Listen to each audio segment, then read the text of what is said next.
नमस्कार दोस्तों, आप सभी का स्टडी फॉर यूपीएससी पीसी से हमें स्वागत है।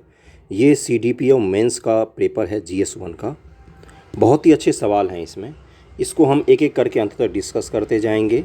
मूल रूप से इसका जो सेक्शन 2 है इसको डिस्कस करेंगे हम लोग, जिसमें आईआर के कुछ सवाल हैं और कुछ इकोनॉमिक्स का एक सवाल मुझे दिखा है। इकोनॉमिक्स का बहुत ही बढ़िया सवाल पूछा है इन्होंने। बहुत सारे लोगों ने इसको आपको नहीं बताया होगा, मैं आपको डिटेल में बताऊंगा, इतना आसान तरीके से बताऊंगा कि दिमाग में छप जाएगा अगर बीपीएससी में पूछता है। और क्यों डिस्कस कर रहे हैं इसको हम, जिनका भी 67th बीपीएससी है मेंस, प्लीज़ इस पेपर को उठाइए। आपका टेस्ट सीरीज़ ऐसे समझना कि बीपीएससी का ही एग्ज़ाम दे रहे हो। 3 घंटे का टाइमर लगा के एक एक सवाल को हल करने की कोशिश कीजिए। जैसे एग्ज़ाम में आपको हल करना है वैसे ही इसको हल करने की कोशिश कीजिए। फिर अंत में अपने स्कोर देखिए, टाइम देखिए कितना लगा। मूल रूप से टाइम मैनेज करना बहुत बड़ा चैलेंज होता है मेंस एग्ज़ाम में। मैं अभी से कह रहा हूँ, रूम पर बैठ के अगर 1 घंटे में एक क्वेश्चन लिखने की आप प्रैक्टिस कर रहे हैं तो उस प्रैक्टिस का कोई मतलब नहीं बनता है, आपको कोई बेनिफिट नहीं मिलेगा। मिनिमम 1 घंटे में आपको 3 सवाल लिखने का प्रैक्टिस करना ही पड़ेगा। क्यों मैं ये बोल रहा हूँ? क्योंकि 2 घंटे 55 मिनट के आसपास में आपको पूरा पेपर कंप्लीट करना होता है। 5 मिनट मिनिमम लोग अपने हाथ में रखते हैं ताकि पूरे आंसर को एक बार फिर से रीचेक कर सकें। 5 से 10 मिनट तक लोग रखते हैं। इसलिए इस पेपर को टाइमर लगा के 3 घंटे का एक सीटिंग में बैठ के, जैसे आप एग्ज़ाम दे रहे हो, कहीं भी शांत तरीके से बैठ जाइए और इसको हल करने की कोशिश कीजिए। कोई ऐसा क्वेश्चन नहीं है जो आपको नहीं आता हो अगर आपने ढंग से तैयारी की हो तो।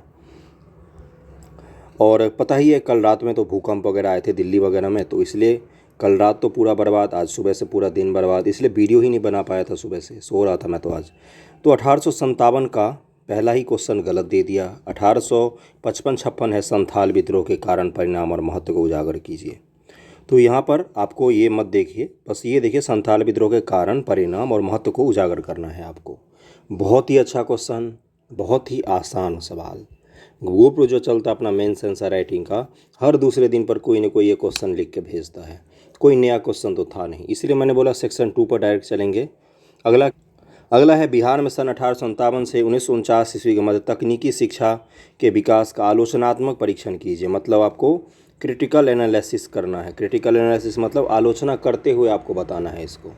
फिर से मैं कह रहा हूँ, बीपीएससी प्रीवियस ईयर मेंस का जो पेपर सॉल्व करके गया होगा 5 साल का भी, उसका सारा सेक्शन 1 का क्वेश्चन वहीं से कॉपी और पेस्ट था। डेटा तक नहीं बदला इन लोगों ने। 1857 एक जगह और आया हुआ बीपीएससी में, 1857 का संथाल विद्रोह, 1857 ही लिखा हुआ, गलती है, उन्होंने उसको कॉपी करके पेस्ट कर दिया इन लोगों ने। बहुत आलसी हैं हमारा आयोग के लोग। तो खैर छोड़ो, इस क्वेश्चन को भी आप ज़रूर लिखिए। बहुत बार पूछा है बीपीएससी में, बहुत ही बार पूछा है, इसलिए इसको मैं डिस्कस नहीं कर रहा हूँ। अगला एक और क्वेश्चन फेमस, हर बीपीएससी का स्टूडेंट 2 से 3 बार लिख के भेज चुका है मुझे। भारत छोड़ो आंदोलन बिहार की भूमिका का मूल्यांकन कीजिए। इसको जब भी आप लिखिए तो इसको कैसे लिखना है कि बिहार में भूमिका किसकी, बिहार में छात्रों की भूमिका, बिहार में महिलाओं की भूमिका, बिहार में किसानों की भूमिका, बिहार के नेताओं की भूमिका, बिहार में जो छापामार युद्ध पद्धति चल रहा था, आज़ाद दस्ता, समाजवादियों की भूमिका, ऐसे करके इसको लिखिए। बहुत ही अच्छे मार्क्स मिल जाएंगे। अच्छा रिप्रेजेंट करने के लिए एक मैप बनाइए जिसमें दिखाइए कि किस किस इलाके में विद्रोह ज़्यादा सक्रिय था, कहाँ कहाँ पर यह विद्रोह नहीं हो पाया था। 1942 का क्विट इंडिया मूवमेंट जिसको कहा जाता है, भारत छोड़ो आंदोलन की बात कर रहे हैं हम लोग। अगला क्वेश्चन बहुत ही अच्छा, बहुत ही आसान, बहुत बार पूछा हुआ, एक ही पेपर जैसे लगता है कॉपी पेस्ट कर दिया है। पटना कलम चित्रकला का विस्तार से विवेचना कीजिए। सेम पेपर है, इसको भी आप ज़रूर हल। अगर किसी को डिटेल में इसके लिए कंटेंट चाहिए पटना कलम के लिए, तो संसद टीवी जो है यूट्यूब चैनल संसद टीवी, उस पर पटना कलम सर्च करना, पटना कलम संसद टीवी। 30-35 मिनट का वीडियो है, इतने अच्छे पॉइंट्स हैं उस पर, वैसा पॉइंट्स किसी किताब में नहीं मिलेगा आपको। अगर आपके पास ऑलरेडी पॉइंट्स है तो भी आप जाकर उस वीडियो को देखिए संसद टीवी पर। मेरा वीडियो नहीं है कि मेरे व्यूज़ बढ़ेंगे इसलिए मैं कह रहा हूँ, मैं भी संसद टीवी देखता हूँ, आपको भी देखना चाहिए।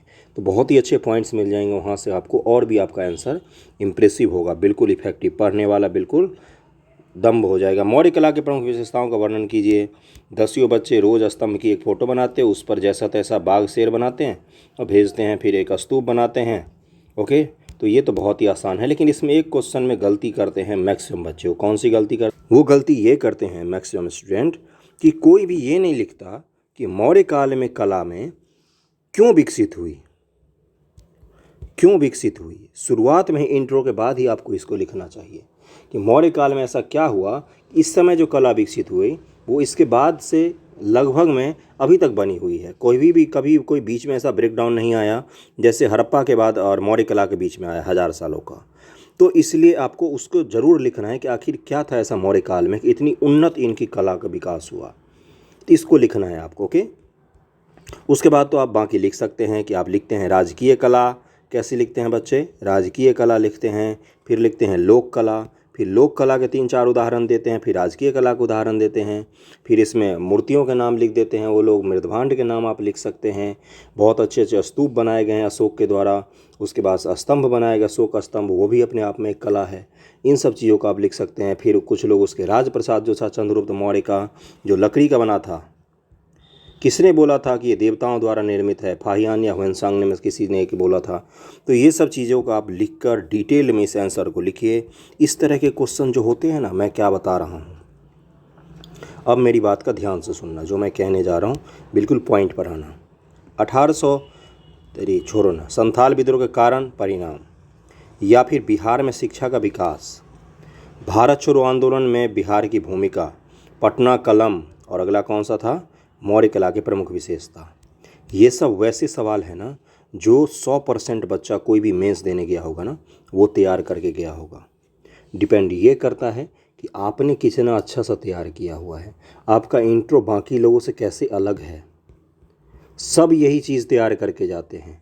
95% बच्चे का इंट्रो एक ही होगा, 5% जिनका इंट्रो अलग होता है ना, उन्हीं का सिलेक्शन होता है मेंस में, अच्छे नंबर आते हैं, उन्हीं का फाइनल में भी मेरिट ऊपर रहता है। इसलिए इन क्वेश्चनों को जब भी तैयार करें कोशिश कीजिए बाकी लोगों से अलग, इम्प्रेसिव और थोड़ा सा अच्छा कंटेंट डालें। सिर्फ फैक्ट भर देना, मेंस का आंसर लिखना नहीं होता है। गला थोड़ा सा ख़राब है, उसको थोड़ा सा मैनेज करना, ओके। इसलिए जब भी इस तरह के क्वेश्चंस को आप तैयार करते हैं तो कोशिश कीजिए कि विचारों को भी जगह दिया जाए आंसर में। सिर्फ ऐसा नहीं कि फैक्ट वगैरह को देते हैं। इतिहासकारों ने क्या बोला है इन चीज़ों के बारे में, या पटना कलम की ऐसी कौन सी विशेषता है जो मैक्सिमम बच्चे आंसर में नहीं लिखते हैं, है ना। तो इस तरह की चीज़ों को आप ज़रूर लिखिए। बाकी तो सबके कंटेंट लगभग में एक ही जैसा होता है। रिप्रेजेंट कीजिए इतने अच्छे से अपने आंसर को कि पढ़ने वाले को लगे कि यही तो वो स्टूडेंट है जिसको हम SDM बनाना चाहते हैं, ओके। वैसे CDPO का पेपर है तो SDM कैसे बनेगा कोई। अगला है right shorts notes on any two of following. तो ठीक है भाई, किस पर लिखना है आपको, इनमें से किन्हीं दो पर। चंपारण सत्याग्रह, पाल कला, स्वतंत्रता संग्राम में गांधी जी की भूमिका, शैक्षणिक विकास में टैगोर की भूमिका। अब टैगोर नेहरू अगर नहीं भी पढ़ के गए हैं तो स्वतंत्रता संग्राम में गांधी जी की भूमिका लिख लिए। पाल कला तो हर दूसरा बच्चा लिख के भेज रहा है, बहुत ही अच्छा क्वेश्चन, बहुत ही अच्छा। चंपारण सत्याग्रह तो सबको रटा हुआ होता है। तो यहाँ पर आपका सेक्शन 1 खत्म हो जाता है। सेक्शन 1 में कोई एक ऐसा क्वेश्चन नहीं था जिसको लेकर आपको परेशानी आनी चाहिए। जो लोग मुझसे पढ़ रहे हैं, जो नया नया ये वीडियो देख रहे हैं, उनको पता होगा, उनको थोड़ी सी दिक्कत आ सकती है अगर आप मुझसे जुड़े हुए नहीं हो। बाकी ग्रुप में ये सारे क्वेश्चन हम लोगों ने डिस्कस किए हैं, सारे question A to Z maximum question इसमें से हम लोगों ने डिस्कस किए। हमने क्या किए हैं, मैक्सिमम बच्चे यही डिस्कस करते ही हैं। सेक्शन 2 पर चलते हैं। पहला क्वेश्चन, जब आंसर लिखाना मैंने शुरू किया था उसके लिए IR के लिए, तो उसी से मैं सबसे पहला भारत श्रीलंका में से एक पढ़ाया था मैंने। लेक्चर भी लिया था IR का और क्वेश्चन भी दिया था। तो श्रीलंका में वर्तमान राजनीतिक, सामाजिक, आर्थिक स्थितियों के लिए जिम्मेदार दशाओं का विस्तार से मूल्यांकन कीजिए। 2 दिन पहले भी एक स्टूडेंट ने लिखकर ग्रुप में भेजा था। आपको पता ही होगा कि कौन कौन से ऐसे रीजन है जिसके कारण श्रीलंका में क्राइसिस आया है, चाहे वो बैलेंस ऑफ पेमेंट का बिगड़ना हो, चाहे उनकी कृषि में डायरेक्ट जो जैविक कृषि होता है उसको लागू कर दिया था उन लोगों ने, या राजनीतिक रूप से एकीकरण हो रहा था, एक ही परिवार के 20 से ज़्यादा मंत्री थे वहाँ पर। उसके अलावा और क्या था कि एक्सपोर्ट धीरे धीरे उनका कम हो रहा था, इंपोर्ट धीरे धीरे बढ़ रहा था, इससे डॉलर की कमी हो गई, विदेशी मुद्रा का बिल्कुल ह्रास हो गया था श्रीलंका में। इतना तक नहीं बचा कि दवाई और खाना तक खरीद सकें। उसके बाद से क्या हुआ था, कोविड आने के बाद से टूरिज्म पर आधारित श्रीलंका की अर्थव्यवस्था बिल्कुल कोलैप्स कर गई, गिर गई धड़ाम से। और ईस्टर पर जो बम ब्लास्ट हुए थे उसके बाद से वहाँ पर पर्यटक और भी जाने से डरने लग गए थे। उसके बाद से बौद्ध और मुस्लिमों के बीच में कॉन्फ्लिक्ट धीरे धीरे बढ़ रहा था वहाँ पर। इसके बाद से उनका कृषि का जो प्रोड्यूस था, मतलब कृषि उत्पाद था, वो बिल्कुल कोलैप्स कर गया। ऑर्गेनिक इन्होंने लागू कर दिया 100%। इतने मूर्ख कोई सरकार कैसे हो सकती है, पता नहीं। उसके बाद से जो चाय पत्ती और मसालों का निर्यात करते थे वो भी धीरे धीरे कम होने लग गया इनके यहाँ से।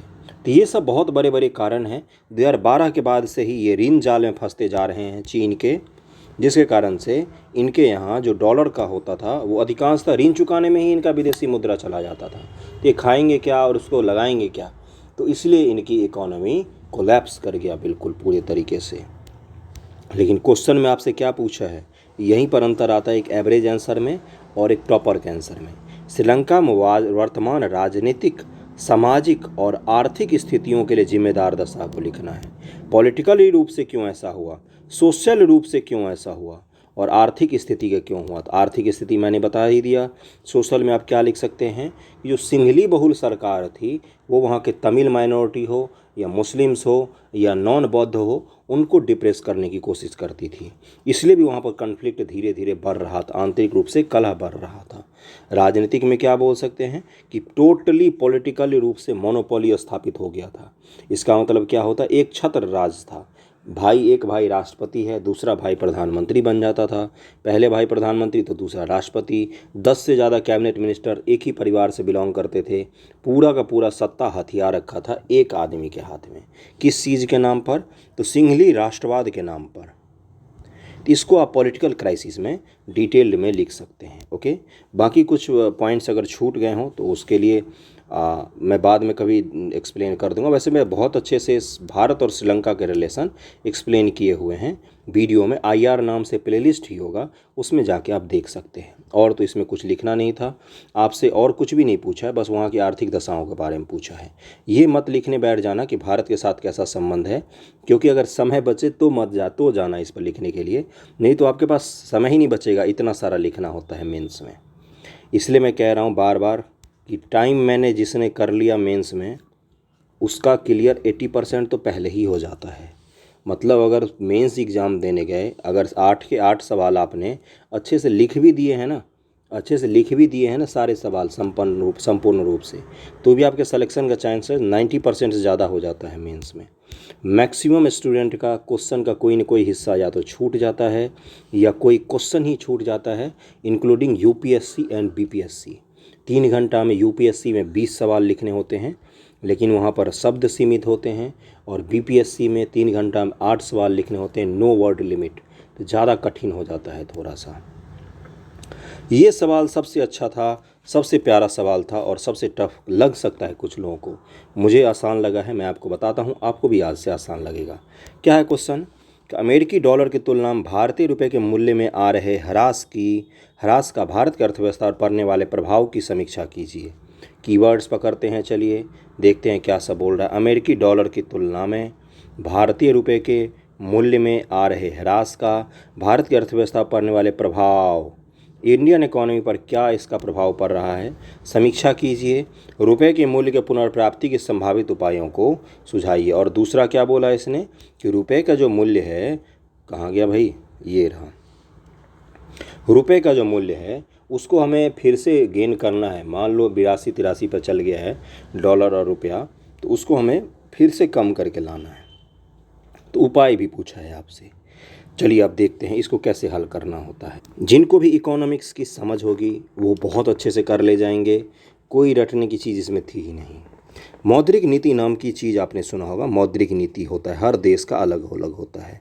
अपने यहाँ कौन बनाता है, तो RBI बनाती है मौद्रिक नीति। मौद्रिक नीति कमेटी होती है जो मौद्रिक नीति बनाती है। इसके तहत क्या होता है कि इसमें देश में रिवर्स, तो ये कमेटी करती क्या है, मौद्रिक नीति कमेटी, इनके पास ना कुछ टूल होते हैं।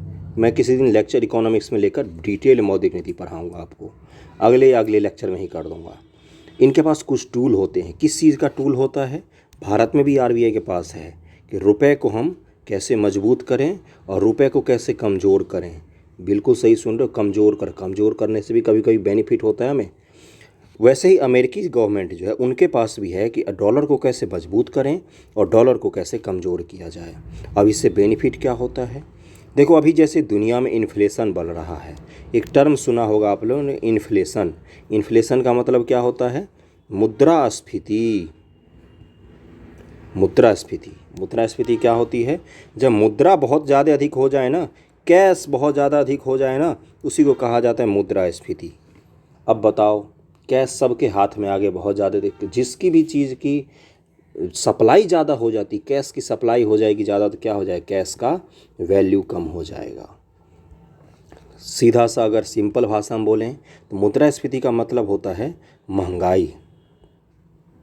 यानी कि अगर आपने पहले 100 रुपये का 1 लीटर तेल लिया था, पेट्रोल लिया था मान लो, आज वही पेट्रोल तुम्हें 200 रुपये लीटर मिल रहा है। इसका मतलब क्या हो सकता है, या तो पेट्रोल मार्केट में आना बंद हो गया है, या जो ये 100 रुपये का वैल्यू था वो अब 200 रुपये का वैल्यू के बराबर हो गया है, तभी हो सकता है। समझ रहे हो ना मेरी बात।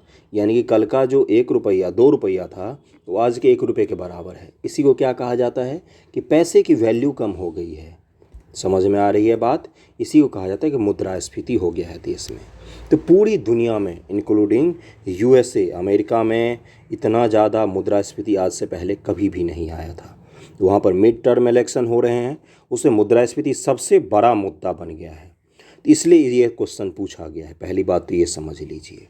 अब उन्होंने क्या किया, मुद्रास्फीति को कम करने के लिए डॉलर कैश है, मान लो डॉलर का प्रभाव पूरे दुनिया में बढ़ रहा है, उसको कम करने के लिए उन्होंने क्या किया, repo rate, reverse repo rate, CRR, SLR, ये सब मुद्दे जो उनके पास हैं उसको उन्होंने टाइट करना शुरू कर दिया। मतलब कि इन सब के रेट वैल्यू बढ़ा दिए। तो इससे क्या हो जाएगा, डॉलर दुनिया के मार्केट में आना कम हो जाएगा। अब डॉलर चूँकि वर्ल्ड की करेंसी है, तो डॉलर जैसे ही कम आएगा, जिस चीज़ की सप्लाई कम हो जाएगी उस चीज़ का वैल्यू क्या हो जाएगा, बढ़ जाएगा। तो डॉलर की वैल्यू बढ़ गई, डॉलर की वैल्यू बढ़ गई, यानी कि रुपए की वैल्यू कम हो गई। पहले हो सकता है कि 100 रुपये का 1 डॉलर मिल जाता, अब तो भाई सबको डॉलर चाहिए, तो उसी डॉलर का दाम आपको 120 रुपया देना पड़ सकता है। बात पूरी क्लियर हो गई इकोनॉमिक्स आपके दिमाग में कि डॉलर की वैल्यू बढ़ने से पैसे का वैल्यू क्यों कम हो जाता है। समझ में आ गया है यहाँ तक बात। अब चलते हैं कि इससे आने वाले तुलना भारतीय अर्थव्यवस्था पर क्या प्रभाव पड़ता है। भारत को भी चाहिए डॉलर, पाकिस्तान को भी चाहिए, पूरे दुनिया को चाहिए डॉलर। यही होता है वैश्विक अर्थव्यवस्था। इसको बोलते हैं सुपर पावर, जिसकी करेंसी के लिए सब मरे जा रहे हैं। तो क्यों चाहिए डॉलर, क्योंकि हमें विदेश से बहुत सारे सामान आयात करना पड़ता है, पेट्रोल खरीदना पड़ता है, बहुत सारा कुछ खरीदना पड़ता है, कुछ खाद्य पदार्थ भी खरीदना पड़ता है, बेचना पड़ता है। तो जब भी कोई चीज़ अब हम खरीदेंगे, मान लो पहले 100 रुपये का हमें तेल मिल जाता था, 100 डॉलर का, आज वही तेल हमें कितने का मिलेगा, क्योंकि डॉलर की वैल्यू बढ़ गई है, 200 डॉलर का मिलेगा। यानी कि भारत का बैलेंस ऑफ पेमेंट BOP पर नकारात्मक प्रभाव पड़ेगा। हमारा व्यापार घाटा ये सब आपको लिखना पड़ेगा, बढ़ेगा। रुपए की वैल्यू कम होगी, इससे देश भर में क्या होंगे, महंगाई बढ़ेगी। UPSC का क्वेश्चन है कि भारत में रुपए का कमज़ोर होना किन किन कारणों से हो सकता है।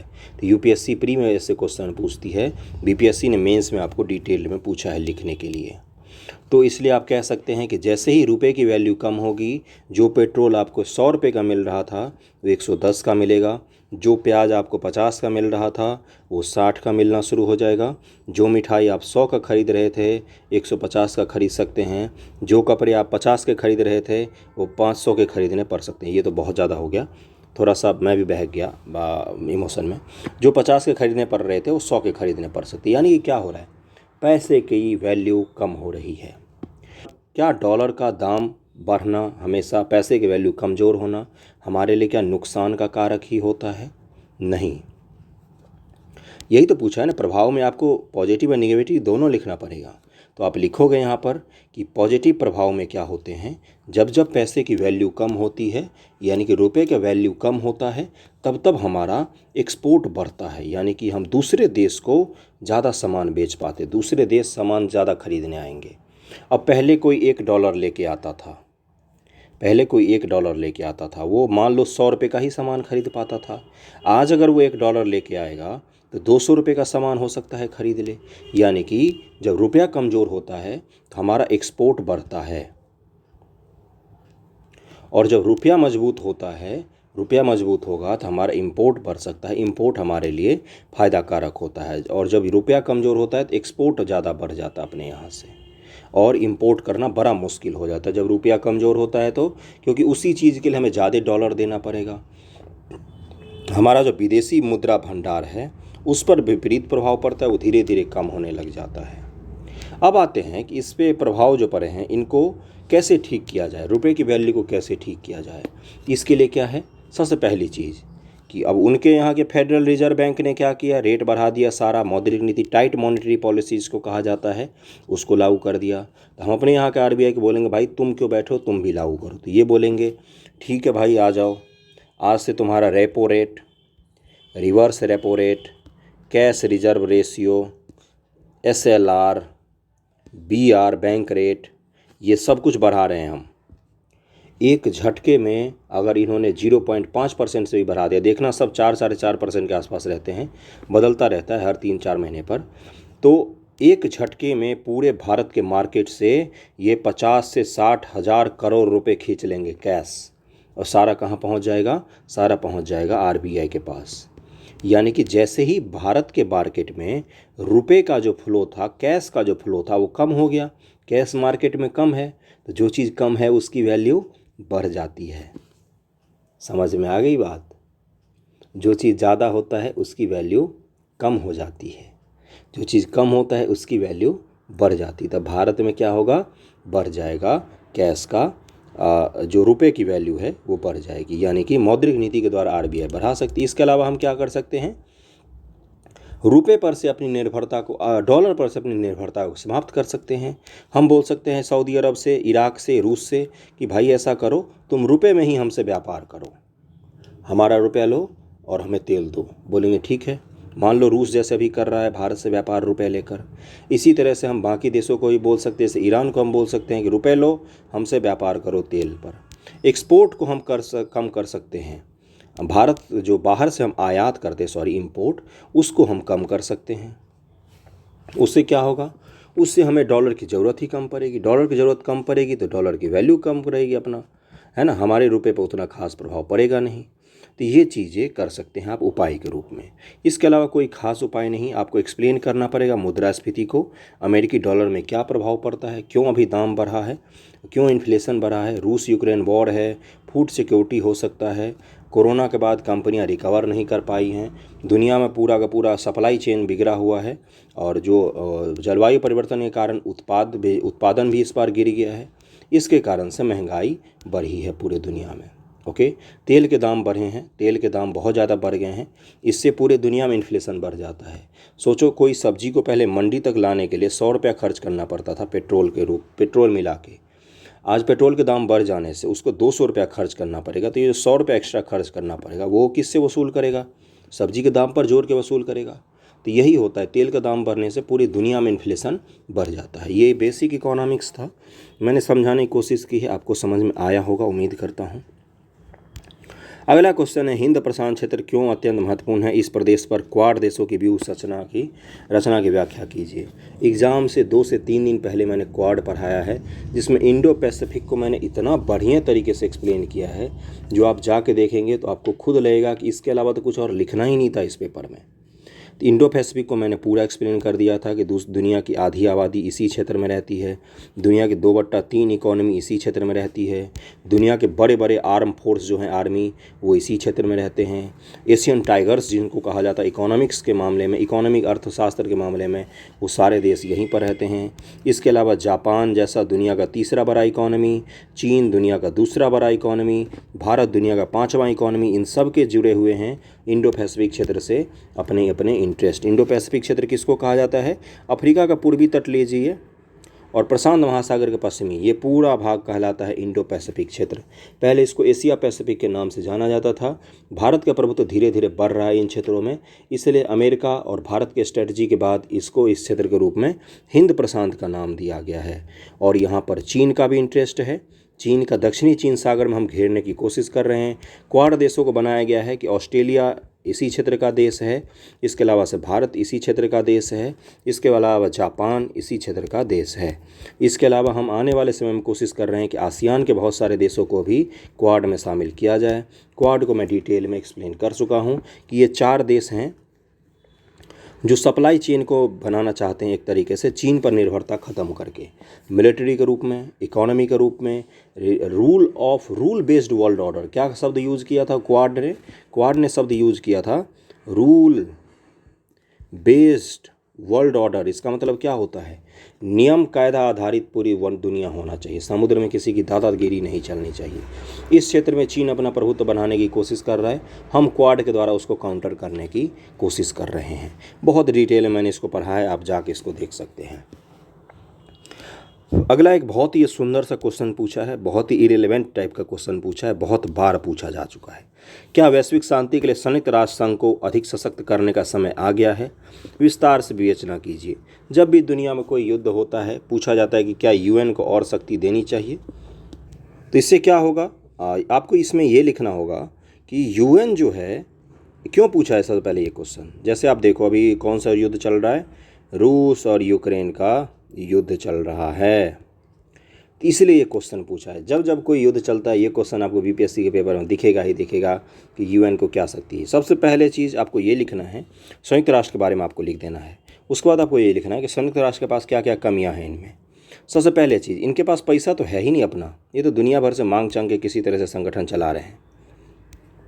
सबसे पहले लिखना है कि पैसा का अभाव, थोड़ा अच्छे शब्दों में लिखना है कि वित्तीय आत्मनिर्भरता नहीं है इनके पास। ओके, दूसरा क्या लिखना है, सैन्य रूप से बिल्कुल अशक्त देश है, अशक्त संगठन है, मतलब पूरे दुनिया से सेना को उधार लेती है तब जाके शांति सैनिक भी भेजा जा सकता है कहीं भी। उसके बाद से क्या लिखना है, सिक्योरिटी काउंसिल जैसी चीज़ें जो हैं उसमें जो देश बैठे हुए वही तो सबसे ज़्यादा झगड़ा कर रहे हैं। चाहे चीन बैठा हो तो वो ताइवान के साथ उलझ रहा है, चाहे वो रूस बैठा हो तो वो यूक्रेन पर हमला कर रहा है। तो सिक्योरिटी काउंसिल जो आपने 5 परमानेंट मेंबर बना रखे हैं उसको ख़त्म कीजिए सबसे पहले, वहाँ पर आपको सुधार लागू करना है। वहाँ पर भारत, जापान और जर्मनी जैसे देशों को, दक्षिण अफ्रीका और ब्राज़ील जैसे उभरते हुए इकोनॉमी को जगह देना चाहिए। आपको ये लिखना पड़ेगा, आपको ये लिखना पड़ेगा कि अफ्रीका में सबसे ज़्यादा यूएन का पीस कीपिंग फोर्स जाती है, लेकिन अफ्रीका का कोई भी देश सिक्योरिटी काउंसिल में 5 मेंबरों में शामिल ही नहीं है। तो आपको ये सब पॉइंट्स लिखने पड़ेंगे, खूब सारी कमियां गिनाओ यूएन का। उसके बाद अंत में बोल देना है कि बिना इन सुधारों के दुनिया में युद्ध रोकने में यूएन हमेशा विफल ही दिखता रहेगा। बस बात ख़त्म यहाँ पर। बिहार राज्य के लिए प्राकृतिक आपदाओं से अपेक्षित राहत पाने के लिए कोई उपयुक्त योजना नहीं है। इस संबंध में एक औचित्यपूर्ण योजना प्रस्तुत कीजिए। ये सवाल हर बच्चा अलग अलग लिखेगा, क्योंकि आपने कौन सी योजना लिखी है ये आप ही समझ सकते हो। तो इस क्वेश्चन को हर स्टूडेंट अलग अलग लिखेंगे। आप ऑफिसर बनने जा रहे हो भाई, इसको बैठ के सोचो कि कौन सी योजना हम लिख सकते हैं इसमें। इसके बाद से स्टैट शुरू हो गया है, जो अपने काम की चीज़ तो है नहीं। ओके, हाँ यहीं तक था अपना, तो मैंने डिस्कस करके बता दिया है। अब आते हैं कट ऑफ कितना जाएगा इसका। सेक्शन 1 को अगर देखें तो बहुत ही आसान पेपर था। सेक्शन 2 को अगर देखें तो सारे क्वेश्चन ऐसे थे जो एक्सपेक्टेड थे, पहले से ही सब तैयार करके गए होंगे। भारत श्रीलंका 3 क्वेश्चन लिखने होते हैं इसमें से भारत श्रीलंका लोग लिख सकते हैं, क्वाड लिख सकते हैं और यूएन वाला 3 क्वेश्चन लिख सकते हैं। इसलिए ओवरऑल अगर इस पेपर को देखा जाए तो ये मॉडरेट लेवल का पेपर से, मॉडरेट से आसान था, मॉडरेट से आसान इस तरफ जाएगा, ये मॉडर्न से टफ में नहीं जाएगा। इसलिए इस पेपर का कट ऑफ जितना जाता है उससे ज़्यादा जाना चाहिए, मेरे हिसाब से कम नहीं जाएगा। अगर जितने भी गया था पिछले साल का cut off, I don't know कितना गया था, तो उससे ज़्यादा जाना चाहिए, कम बिल्कुल भी नहीं जाएगा। क्योंकि एक भी सवाल ऐसा नहीं है जो अनएक्सपेक्टेड आया हो या जिसको बच्चे को परेशानी होगी करने में।